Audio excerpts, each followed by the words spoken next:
Guys, I am all about oil-free cooking nowadays. So today I'm going to show you how to make a zesty, tasty, delicious oil-free marinara sauce. Alright, so here we go. I have the simple ingredients set out. This is hands down my favorite marinara sauce. It is a myth to think that you need slurpings of olive oil to make a good Italian marinara sauce, because you do not, and you will not miss the flavor.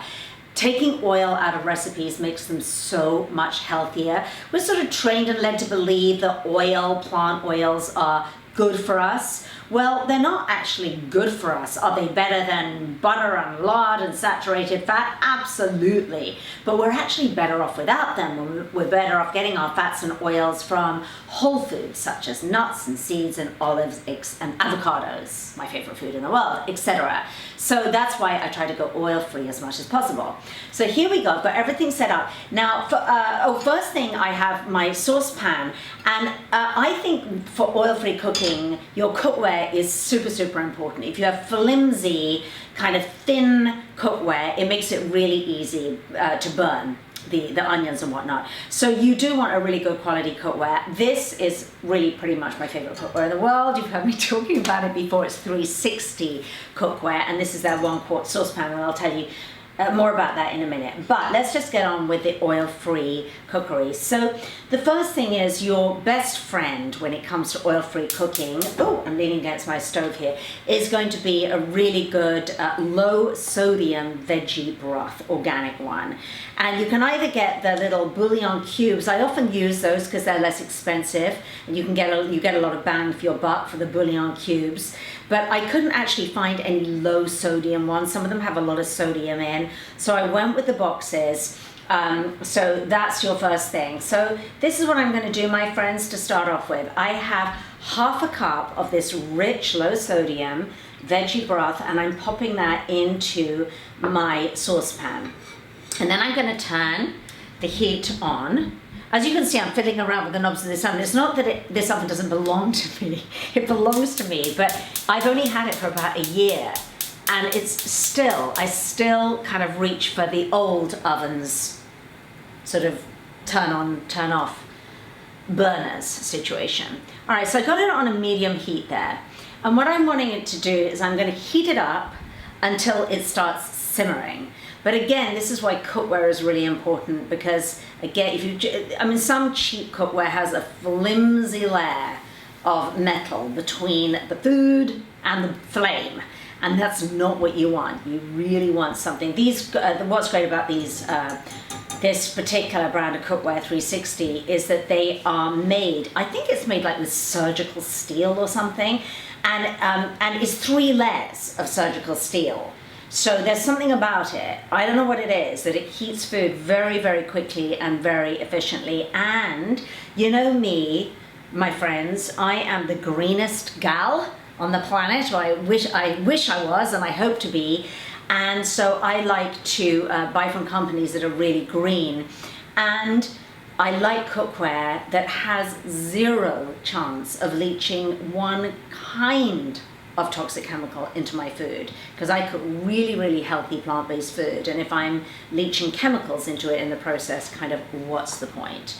All right, so that's heating up. Just going to pop on the lid just to speed that along a little bit. Now the next thing that I'm going to put in is I'm putting in my onion. I have a yellow onion that I've chopped up, and I've got 3 or 4 cloves of garlic. So you really want to load your marinara sauce with a lot of garlic. And the way that we're cooking it, it's just going to sort of slightly caramelize. It takes the bitterness out of the garlic, which is lovely. So the whole point of this sauce is it's going to be kind of spicy, but it'll have that tart, sweet flavor to it, which I personally love in a marinara sauce. Okay, so bingo, this cookware, as I said, heats so quickly. So it's now simmering, and I am just going to pop in my yellow onion. So that's going in like that. And then I'm going to pop in my 4 cloves of garlic that I've minced. Now, I'm going to turn the heat down a little bit, just a little ferocious there. And this is what I call the broth sauté. Some people do it with water. So you want to get it really simmering here, sort of bubbling and simmering. And you're going to do this for about 5 minutes. And I want you to stir continuously because you don't want the garlic to stick on the bottom of the pan. One thing with garlic is you never want to burn garlic or really even brown it, because that's when it can become bitter. So at this stage of the proceedings, please stay nursing your saucepan so that you get the base of your recipe, really the foundation of your recipe, really, really exactly as you want it to be. I've made that mistake so many times when I'm like, oh, I'll just go and do a couple of emails or answer the phone or whatever at this stage of the proceedings, and I come back and I'm like, dang, I've just burned my garlic, and it means, or browned it, and it means that I have to go through the most tedious part of the entire recipe, which is chopping another onion. Seriously, no thank you. All right, so that will be 5 minutes. Now, once that's done, after 5 minutes, the onion is going to be very slightly it's just going to start to caramelize, and the onion will be soft and translucent.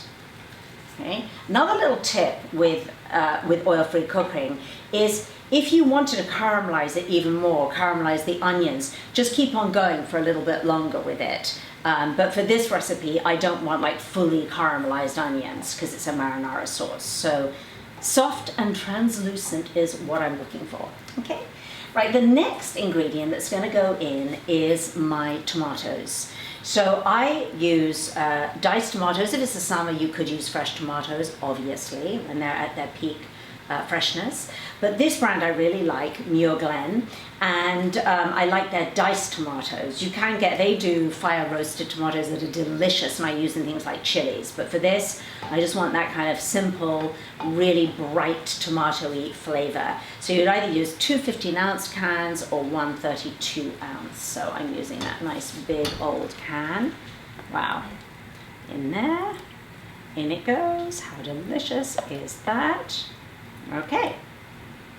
Right. Next up is the tomato puree. So I like a tube of tomato puree because I never use a whole can, and that's a waste. Tubes are great because you just squeeze out what you need. So I'm putting in approximately 2 tablespoons, just eyeballing that. Oops, drop some on the floor, but that is not the end of the world. I can live with that.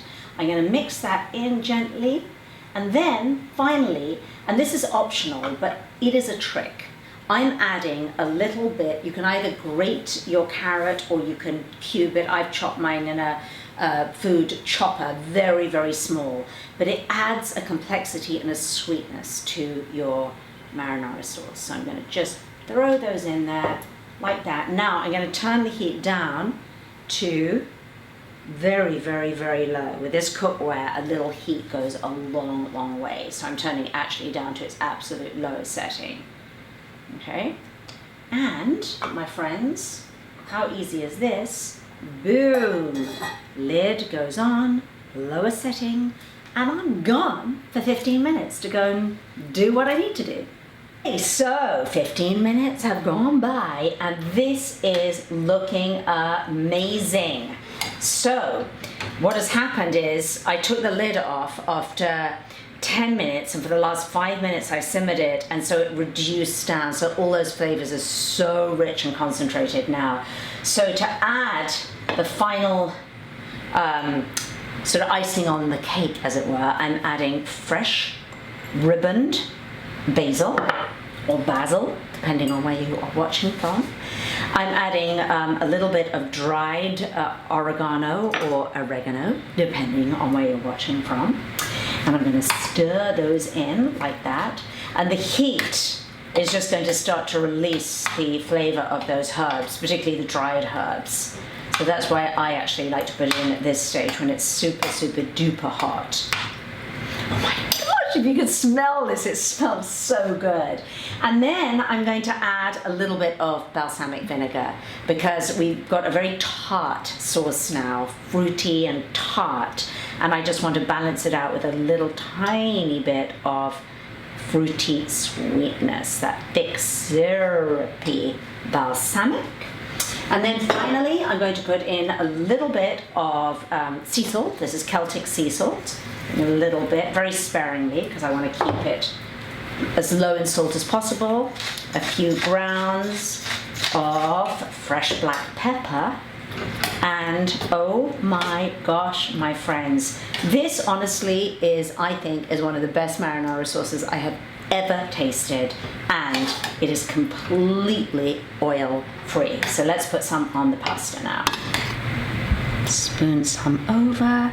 This is actually farro pasta, so it's a little lower in gluten and a really nice healthy grain. And then to finish it off, because we are dairy free, or I am dairy free and plant-based, I'm going to sprinkle on a little bit of nutritional yeast.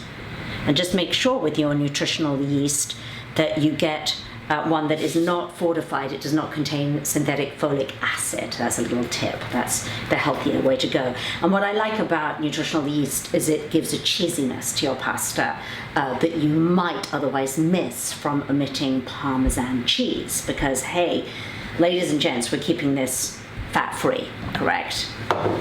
All right, what can I say? That is going from the plate into the stomach almost immediately. My favorite oil-free, vegan, plant-based, healthy, organic, delicious. Can I think of any other descriptive words in there? Sophie's marinara sauce.